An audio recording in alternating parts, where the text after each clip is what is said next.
예수님께서 축사하신 후에 제자들에게 나눠주도록 하신 이유가 무엇인가? 보리떡 5개와 물고기 2마리는 그냥 예수님이 보리떡하고 물고기를 축사를 해서 그냥 먹이셨다. 그런 이적과 표적이 일어났던 하나의 사건이다. 그렇게 볼 수 없다고 말씀을 드렸습니다. 이것은 바로 예수 그리스도를 통해서 하나님이 온 인류를 구원하시는 그것을 담고 있다. 예수님이 그 보리떡을 갖고 왔을 때 그 어린아이가 갖고 있는 보리떡 5개와 물고기 2마리였어요. 그 어린아이는 왜 어린아이를 거기에 나타났을까? 어른이 아니라 어린아이 같은 심령이 예수님 앞에 오병이어를 내어놓을 수 있습니다. 다시 말하면 오병이어는 예수님이라는 것을 지난주에 했어요. 예수님을 내가 가지고 또한 다른 사람들이 하나님 손 위에 올려놔서 축사가 되어지고 그것을 5,000명이나 되는 사람이 먹고도 남아서 12강주리를 거둘 수 있을 만큼 할 수 있게 쓰임받는 자가 어린아이와 같은 심령이다라는 것입니다. 하나님 손 위에 올려줘야지만 이것이 축사를 할 때 이것이 그냥 있었던 게 아니라 보리떡 5개와 물고기 2마리가 바로 예수님 앞에 왔을 때 예수님이 그걸 축사를 했습니다. 그런데 보리떡 5개와 물고기 2마리가 예수님이라 그랬잖아요. 그렇다면 이 축사를 해서 하나님 앞에 올려서 축사를 하는 이거는 어떤 의미를 가지고 있다라는 것입니다. 예수님이 이걸 축사하실 때 그 오병이어 이적은 모든 인류가 구원을 받는 비밀이 숨어져 있었다라는 것을 우리 지난주에 했어요. 그런데 많은 사람들한테 그 떡을 나눠주기 전에 하나님 앞에 축사가 되어졌다라는 것을 한번 상상을 해보세요. 그렇다면 예수님이 우리들한테 나누어져서 모든 사람들이 먹고 배부르고 그리고 부족함이 없게 되어지려면 어디서부터 그것이 우리 가운데 올 때 부족함이 없는 양식이 되어질 수 있느냐라는 거죠. 하나님으로부터 내려올 때. 그래서 하나님으로부터 내려올 때 있었던 사건이 광야에서 만나를 주어서 먹던 사건이 있었어요. 그들이 그걸 먹을 때 조금도 부족함이 없었다라는 것을 우리가 기록을 통해서 알고 있습니다. 다시 말하면 예수님이 오병이어를 축사를 하신 부분은 십자가에서 죽으시고 부활하셔서 하나님의 보좌 앞에 올라가셔진 것을 말합니다. 들려져서 하나님 앞에 들려져서 보좌에 가셨기 때문에 우리에게 모두가 배부르고 부족함이 없도록 드려질 수 있는 구원이 되실 수 있었다라는 것입니다. 예수님이 십자가에서 죽으실 때 우리의 죄를 위해서 죽으시고 부활하셨을 때 바로 그 생명으로 부활하셔서 보좌에 앉으셔서 바로 생명을 주시는 분, 우리에게 오직 생명의 주, 구원주가 되심을 나타내셨기 때문에 이제 그것을 믿는 모든 자들에게 동일하게 구원에 조금도 부족함이 없는 완전한 구원을 이루신 사건을 말하고 있다라는 거예요. 그래서 요한복음 6장 33절에 하나님의 떡은 하늘에서 내려 세상에 생명을 주는 것이니라. 바로 예수님이 십자가에 죽으시고 생명의 떡으로서 모든 민족들을 구원할 분으로 오신 것을 이 오병이어의 그 축사에서부터 우리가 알 수 있다라는 것입니다. 그분이 축사를 하고 나누어 줄 때 바로 하늘에서 내려온 예수님이 살아있는 떡, 생명의 떡으로 모든 사람들에게 줌으로써 그들에게 생명이 충만해지고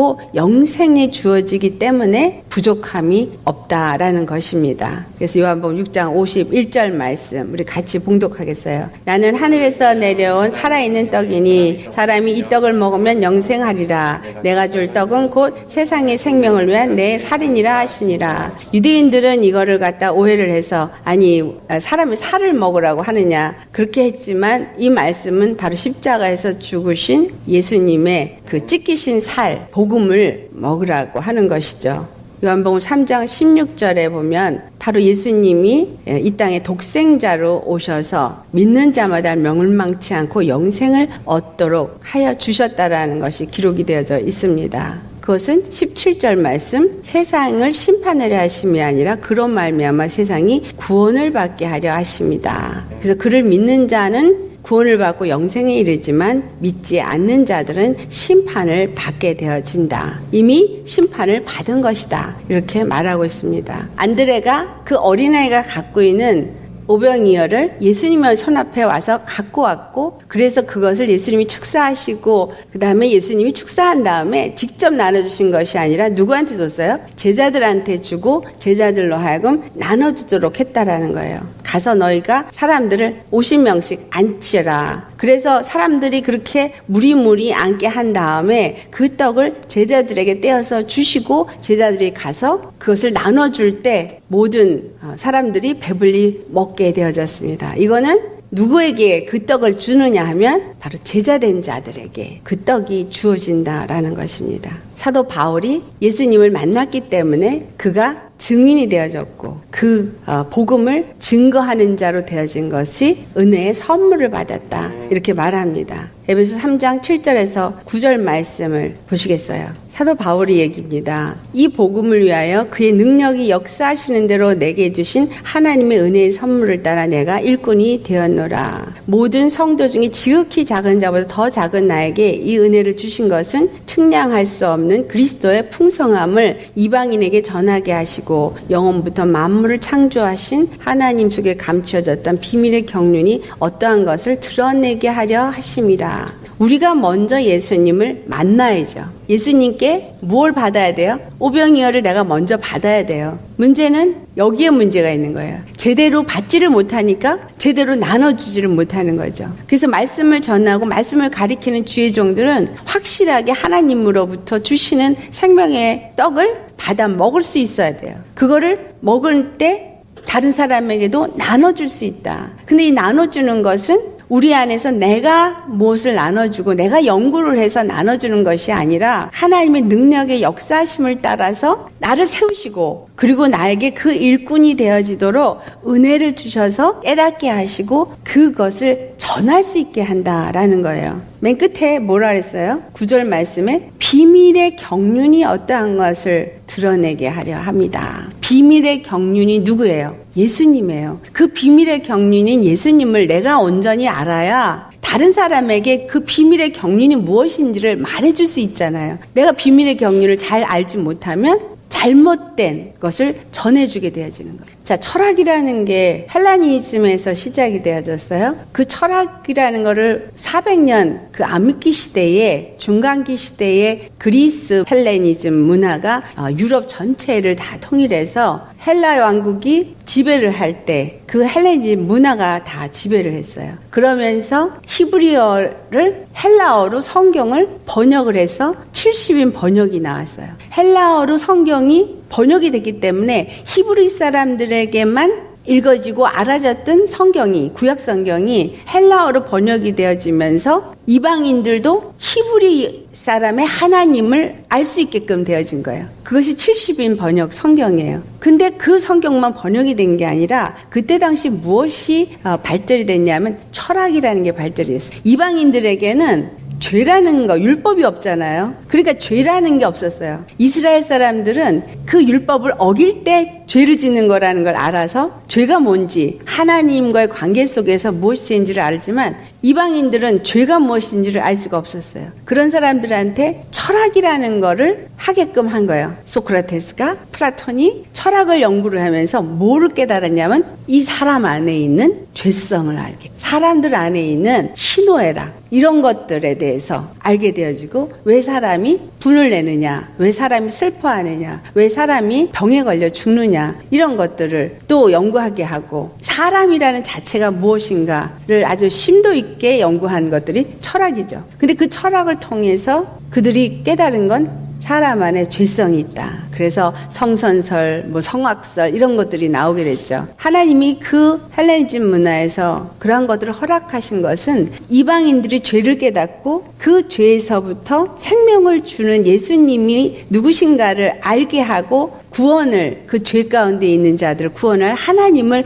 알게 하도록 주었는데 기독교인들이 헬레니즘 그 문화의 철학을 받아들여서 무엇을 만들어냈냐면 인본주의를 만들어냈어요. 그 인본주의 신학이 발전돼서 어떻게 얘기가 되냐면 하나님은 우리 인간 구원을 위해서 십자가에 죽으셨다. 그래서 하나님은 인간 구원을 위해서 일하시는 분이다. 이렇게 만들어버렸어요. 그러한 신앙인들이 하나님의 말씀을 그렇게 받아먹었기 때문에 사람들한테 그렇게 전하죠. 그런데 신앙의 핵심, 히브리 사람들의 핵심 신앙은 뭐예요? 신본주의예요. 하나님 중심의 사상이거든요. 유일신 사상이거든요. 하나님 외에는 다른 신이 없고 하나님만이 구원이시고 하나님만이 통치자인 거를 이스라엘에게 가르쳐 주시고 그들의 역사 속에 그들의 삶 속에 그것만 나타내 주셨는데 기독교가 인본주의 신학이 나오면서 변질이 되어져서 신본주의 신학을 가르쳐주지 않은 거예요. 이방인들의 대부분의 신앙이 인본주의 신앙이에요. 십자가의 도의 복음이 무엇인지를 제대로 가르치지 않고 있게 되어서 버렸어요. 그러니까 하나님 중심으로 내가 살아야 되기 때문에 하나님 뜻에 맞춰서 살아야 되는데 사람 중심이 되어져서 하나님을 나에게 필요하게끔 이끌어서 이용하고 하나님을 사용하려고 드는 거예요. 그러니까 내가 필요할 때 하나님 앞에 기도해서 하나님 내가 이거 필요하니까 주세요. 이런 식으로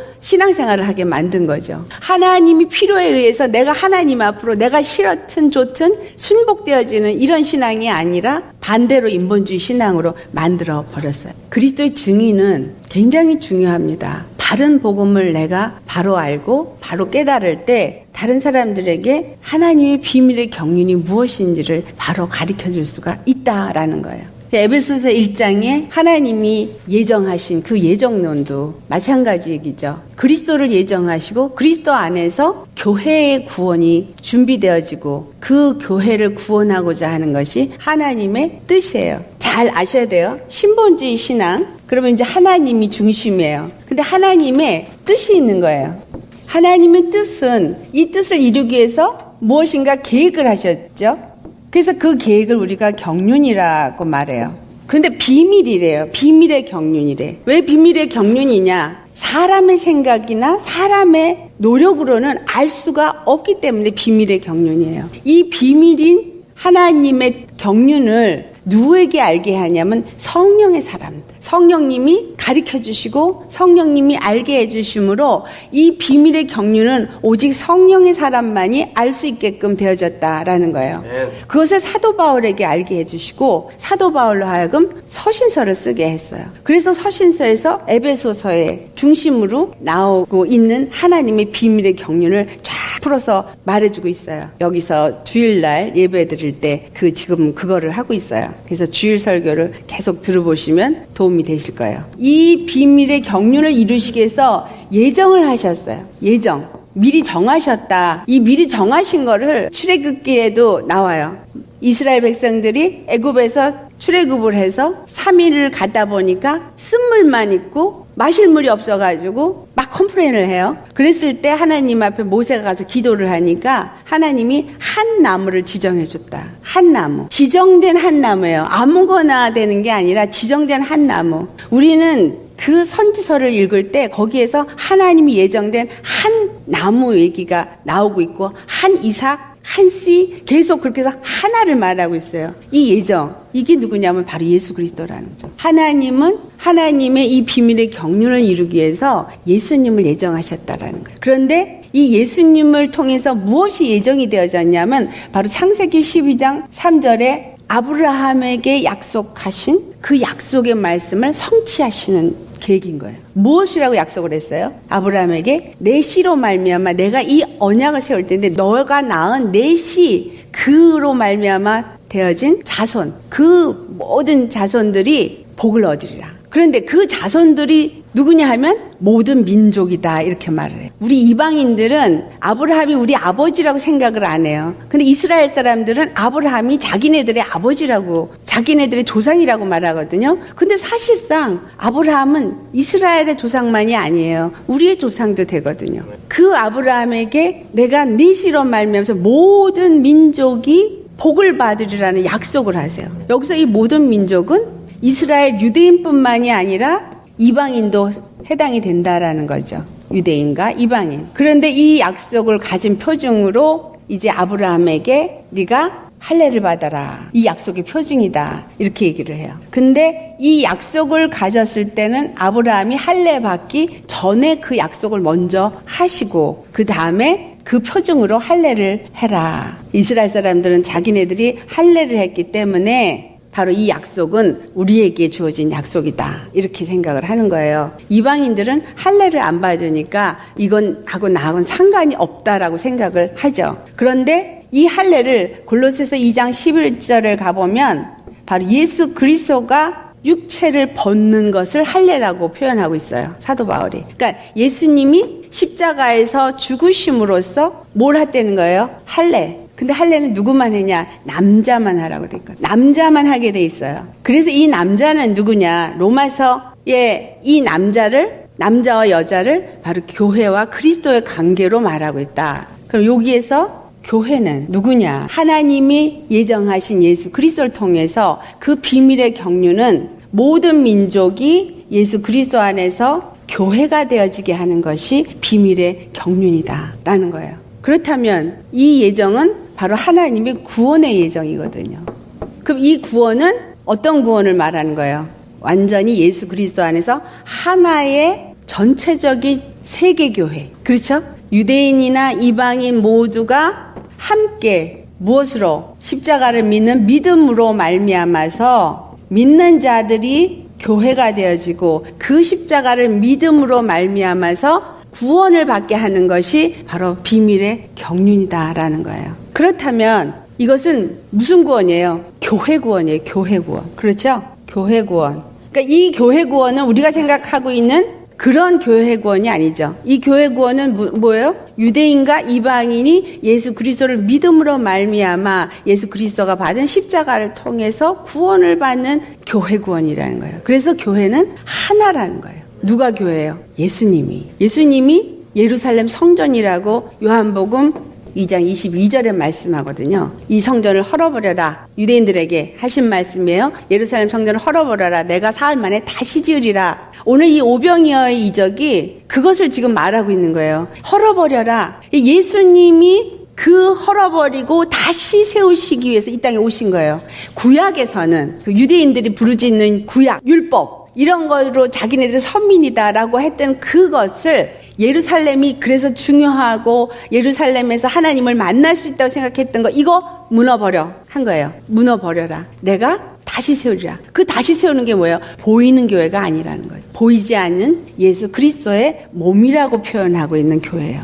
몸이라고도 표현하고 성전이라고도 표현하고 있는 그 예루살렘은 바로 예수 그리스도의 믿는 자들의 공동체가 교회다라는 거예요. 그래서 여러분 선교하는 이유가 왜 선교를 하냐? 사실상 신약시대 때 교회는요.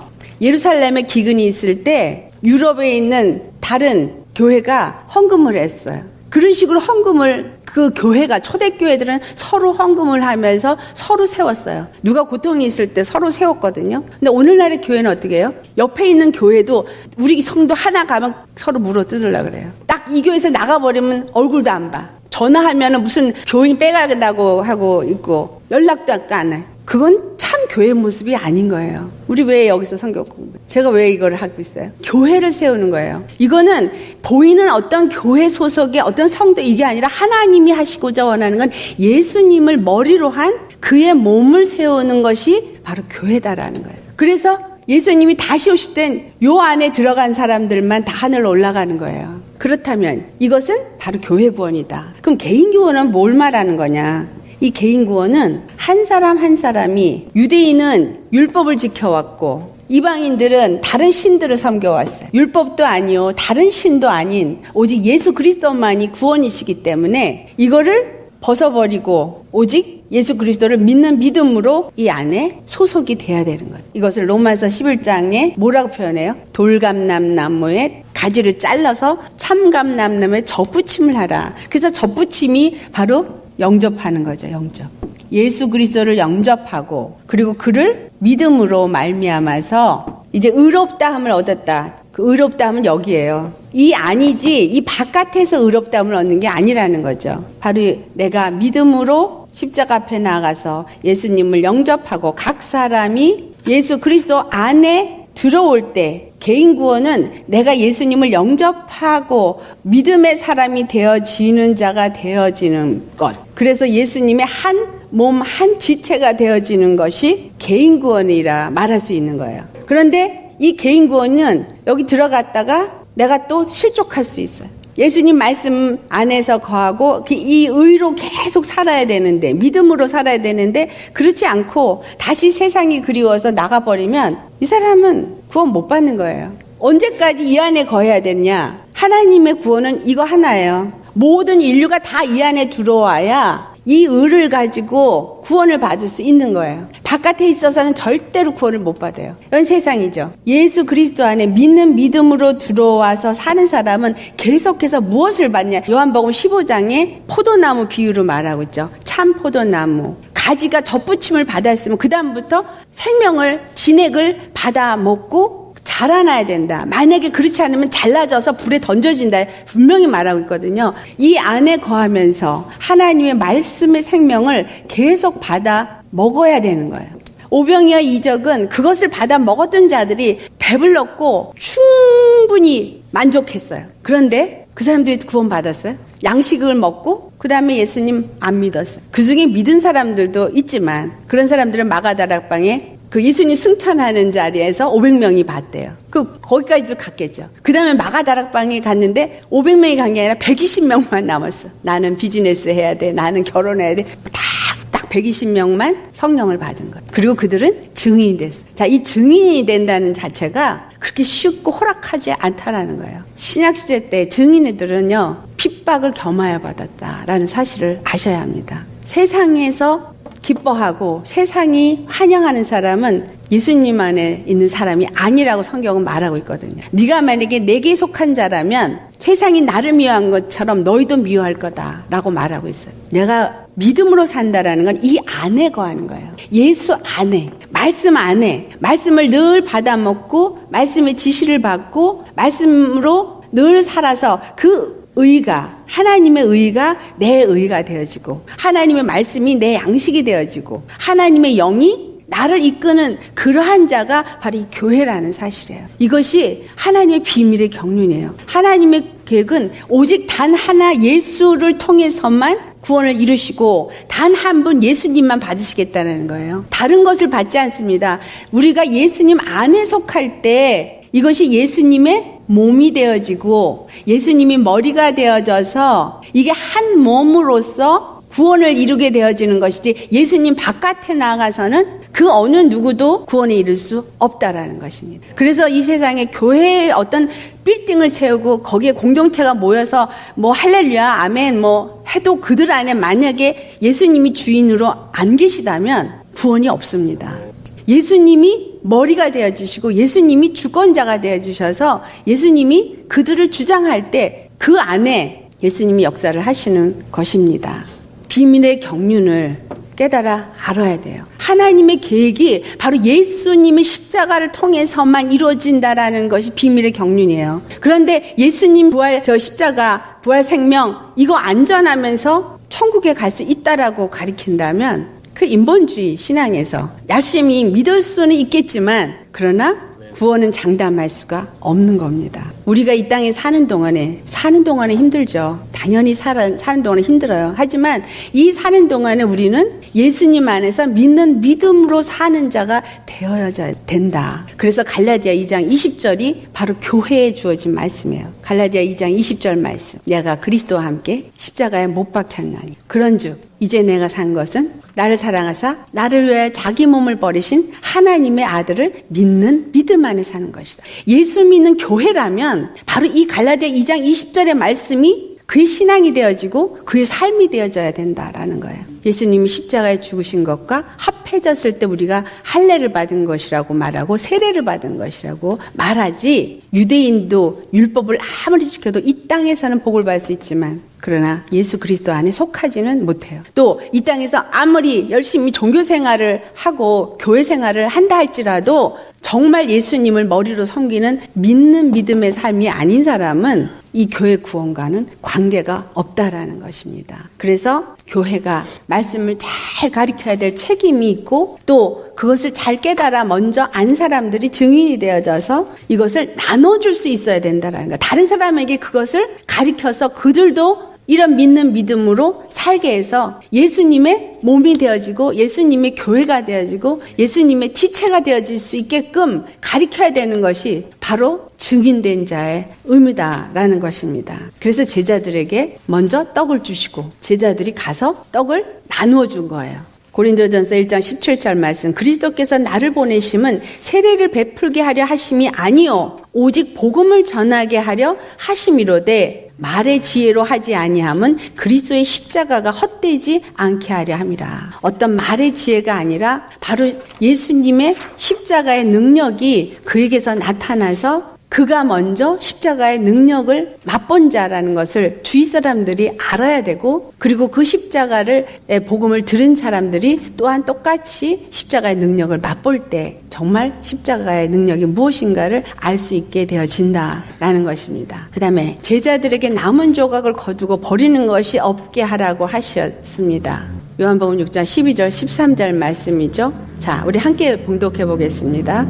그들이 배부른 후에 예수께서 제자들에게 이르시되 남은 조각을 거두고 버리는 것이 없게 하라 하심으로 이에 거두니 보리떡 5개로 먹고 남은 조각이 12바구니에 찼더라. 이것이 같은 이적이 또 마태복음 15장 36절부터 38절을 가면 떡 7개와 생선을 가지고 축사하시고 또 나눠주니까 다 거기서도 똑같이 배불림 먹고 남은 조각이 7광주리에 차게 거두었다. 이렇게 말하고 있어요. 하나는 5,000명이 먹고 12광주리를 걷고 또 같은 이적이 다른 곳에서 일어났는데 그곳에서는 4,000명이 먹고 7광주리가 거두어졌어요. 이것은 무엇을 의미하느냐? 12광주리는 이스라엘 12지파를 상징하고 있고 7광주리는 가나안 이방 7족을 상징합니다. 예수님이 십자가에서 죽으시고 부활하시면서 이스라엘과 이방인을 다 구원하신다라는 거예요. 그러면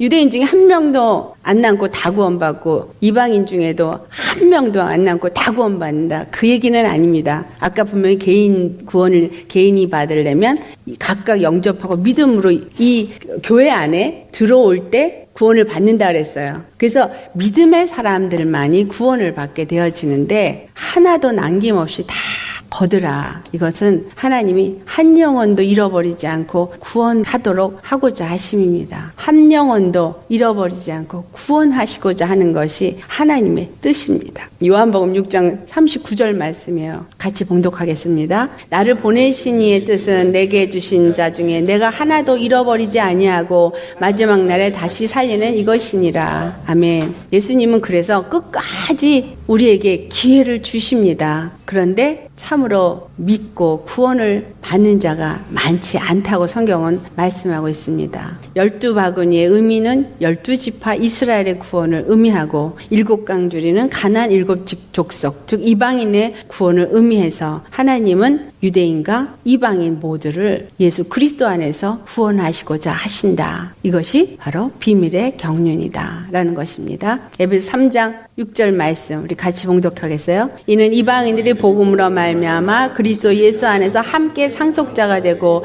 함께 지체가 되고 함께 약속에 참여하는 자가 됨이라. 또 에베소 2장 14절에서부터 19절의 말씀이 그것을 말해주고 있습니다. 이 성경 구절 거기에서 그는 우리의 합형이신지라 둘로 하나를 만드사 원수된 것. 여기서 둘이 뭐예요? 둘은 유대인과 이방인이에요. 유대인과 이방인을 하나로 만들어서 어떻게 하나로? 바로 예수 그리스도 안에서 한 몸으로 한 교회로 만드는 것이 하나가 되어지게 하는 것입니다. 하나로 만드사 원수된 것 뭐죠? 죄의 담, 율법. 율법은 우리에게 죄를 깨닫게 하고 죄로 말미암아 사망에 처하게 되도록 우리에게 담을 만드는 것이 율법입니다. 그런데 그 율법을 예수님이 십자가에서 죽으심으로 그 율법을 완성하셨어요. 그렇죠? 죄의 값을 요구했어요. 그거를 율법이 죄의 값인 사망을 요구했기 때문에 예수님이 십자가에서 우리 인류의 죄를 대신 짊어지시고 죽으셨기 때문에 율법이 요구하는 것을 다 지불하셨어요. 그리고 이제는 이 죄의 담을 허물어 버리셨어요. 그래서 둘이 하나로 나아갈 수 있게 하였다. 그래서 유대인과 이방인이 무엇으로? 십자가로. 여기 십자가가 그려져야 돼. 십자가로 함께 나아갈 수 있게 되어진 거예요. 십자가. 유대인도 예수 십자가를 통해서, 이방인도 예수 십자가를 통해서 함께 하나님 앞에 나아갈 수 있게 되어졌다. 영생에 이를 수 있게 되어졌다라는 거예요. 그래서 교회가 되어진 우리들은 유대인하고 이방인만 얘기하는 게 아니라 내가 이 바깥에 살고 있는 이방인으로서 우리 둘이 하나가 돼요? 절대 하나가 안 돼요. 세상에서는. 왜냐하면 생각이 달라. 관점이 다르고 경험이 다르고 아는 지식이 다르고 절대 하나가 되지 않아요. 근데 예수 그리스도 안에 우리가 들어가면 이 안에서는 누가 역사를 해요? 성령님. 한 영이 역사를 하니까 한 마음, 한 뜻, 한 주가 되어져서 한 마음이 되죠. 교회는 그래서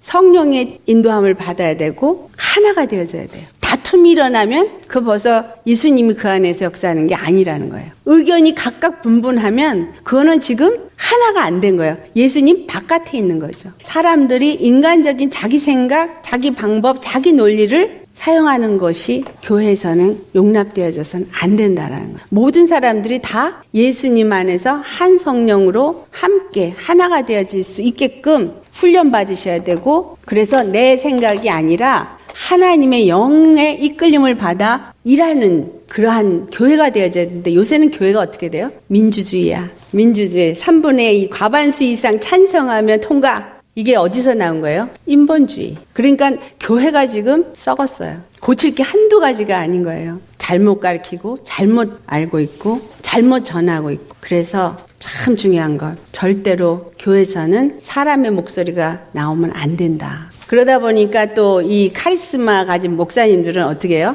자기가 다 결정하고 자기가 주장해. 왜? 하나님으로부터 대임 권위를 받아서 목사가 하나님의 위임 권위를 가졌기 때문에 너희들은 목사 말에 무조건 순종해라 그러고 목사가 칼자루 줬다고 마음대로 휘둘러요. 이것도 문제가 있어요. 이게 한국교회 권위주의. 그러니까 민주주의도 문제가 있고 권위주의도 문제가 있어요. 중요한 거는 목사가 성령의 인도함을 받는 자가 되어야 되고, 그렇게 성도들을 가리켜서 교회 전체가 성령님의 인도함을 받는 그러한 장로들이 세워지고 그런 위원들이 모임이 되어진다면 그 모든 것들을 성령 안에서 함께 기도하고 함께 정말 한 마음으로 한 뜻으로 되어져서 이루어 간다라는 사실이에요. 중요한 겁니다. 우리가 정말 신본주의 신앙을 가져야 되고, 예수님을 통해서 이와 같이 유대인과 이방인을 다 구원하시라는 그 하나님의 뜻을 알고 내 것을 주장하고 내 교회 주장하는 것이 아니라 하나님이 원하시는 이 교회를 위해서, 그래서 선교도 하는 거예요.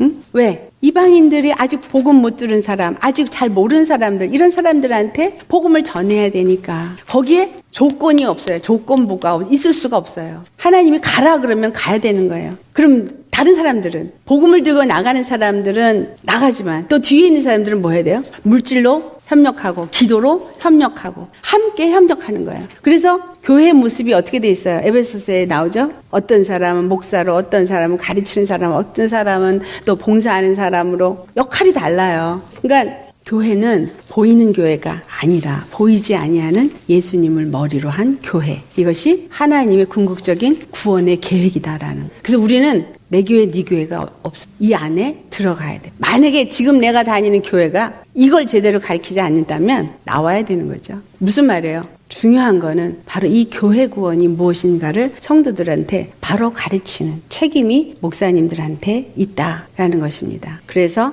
십자가의 복음이 아니면 개인 구원도 없다라는 것입니다. 십자가의 각각 십자가의 복음을 영접해서 각각 접붙임을 받으라 그랬어요. 각각 접붙임. 접붙임이 뭐예요? 이 안에 들어가는 게 접붙임이에요. 예수님 그리스도의 몸된 교회 안에 지체로서 연합되어진 게 접붙임이에요. 그렇다면 접붙임을 받은 상태에서 끝까지 가야 되는 거예요. 들락날락하면 안 돼. 믿음의 영접을 했으면 그다음부터는 세상하고는 바이바이. 세상에 살지만 나를 주장하는 게 세상이 되어져서는 안 되고 나를 미혹하는 세상에 빠져서도 안 되고 오직 믿음으로 예수님 안에서 말씀을 먹고 성령님의 인도함을 받아서 점점 더 하나님이 맡기신 역할을 잘 하는 몸이 되어져야 된다라는 것입니다. 그럴 때 때가 차면 이 안에 생명으로 충만해지는 자들의 모임이 다 이루어졌을 때 하나님이 다 요 교회를 들려 올라가요. 그래서 공중에서 만나고 다시 여기 예루살렘 성이에요. 어린 양의 신부인 새 예루살렘 성이 내려오더라.